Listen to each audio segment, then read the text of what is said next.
Okay, so today we're strapping in for a really high-octane deep dive. We're looking at the Trinidad and Tobago Great Race. Ah, yes, a true classic. It really is. We're talking 50 years, more than 50 years now, of offshore powerboat racing. It's this whole saga of engineering endurance. And it's got this deep cultural connection too. It's a national thing. Absolutely. So where did it all start? Well, the idea apparently sparked back in 1968, Easter weekend, actually. Businessman Ken Gordon, he was escorting some yachts. Right. And he saw the potential there for a proper endurance test, between the islands. So he got it organized. The first race kicked off August 2nd, 1969. And how many boats turned up for that first one? Get this, 62 boats lined up. 62. Wow, that's huge for an inaugural event. Yeah. But the story goes that number didn't stay high for long during the race itself. Oh, not at all. That became its defining feature almost immediately. The attrition rate was just brutal. Only a tiny fraction actually finished that first year. So just crossing the line was, and maybe still is, a victory in itself. Absolutely. Just finishing is a massive accomplishment. So much can go wrong. Okay, let's talk about why. What makes this 90-mile course such a beast? It's the course itself, really. It's like a decathlon on water designed to find every single weakness in a boat and crew. You start off, and it's almost deceiving. How so? You're in the Gulf of Pacheco.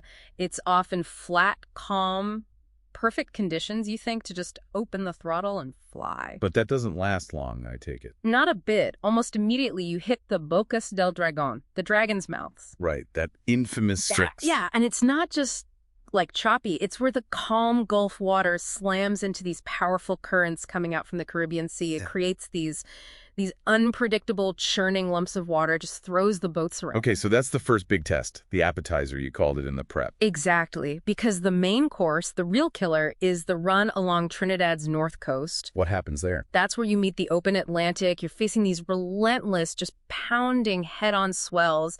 They just break boats. It's brutal. And it's not over even when you can see Tobago. No. The final stretch across the open water to Tobago, that throws another challenge at you. Treacherous quartering seas or side head-on swells, waves hitting the boat at this really awkward, dangerous diagonal angle. It takes incredible skill to handle that at speed. So against that backdrop, who rises? Who are the legends? The name that just jumps out is Mr. Solo. Oh, absolutely. The Mr. Solo dynasty. It's unparalleled. They've racked up, 18 victories over the years with different boats under that name? 18. That's dominance. But there's a really powerful human story there, too, isn't there, with Ken Charles? There is. It's quite profound, actually. Ken Charles, the man behind Mr. Solo, he suffered an unimaginable tragedy. The accident in Antigua? Yes, in 1993. He tragically lost his two sons in a racing accident there, not even during the Great Race itself. I can't even fathom that. The fact he came back to racing at all is incredible. It is. And then, for him to come back and win the Woody race again in 1996 with Mr. Solo, the emotion around that victory, it was immense. A huge moment for the whole country, really. Yeah, you can only imagine. And that kind of legacy, it must fuel some intense rivalries. Oh, definitely.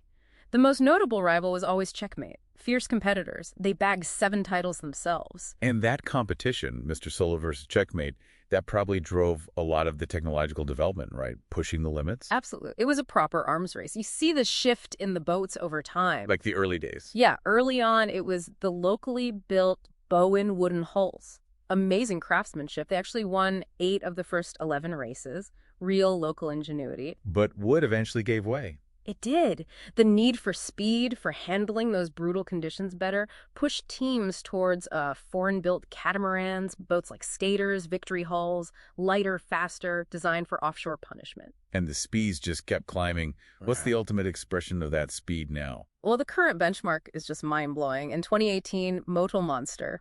A 46-foot skater, right? That's the one. They set the UIM world record for the course, covered the 80.5 miles in record.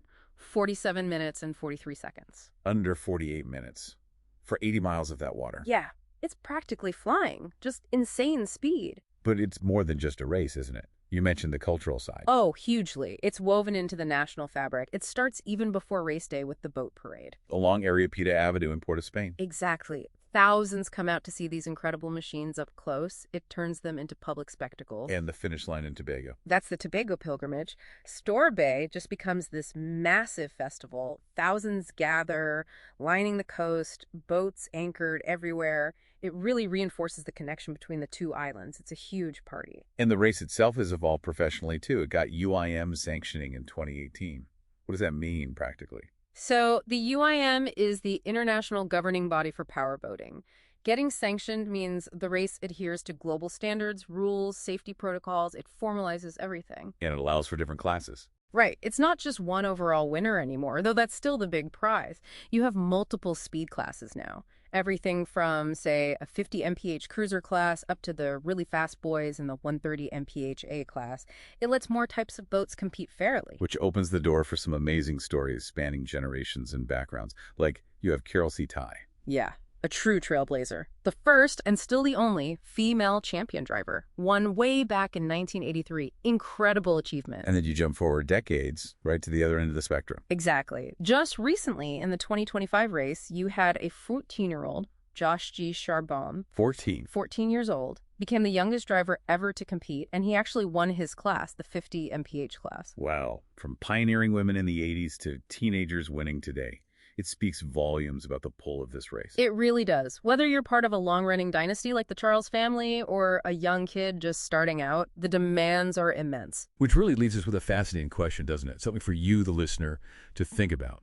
What is it about a sport, this physically punishing, this technologically demanding a sport that literally breaks boats against the ocean? What makes it capture the imagination across generations? From a 14-year-old kid to these multi-generational family dynasties, what's that core appeal?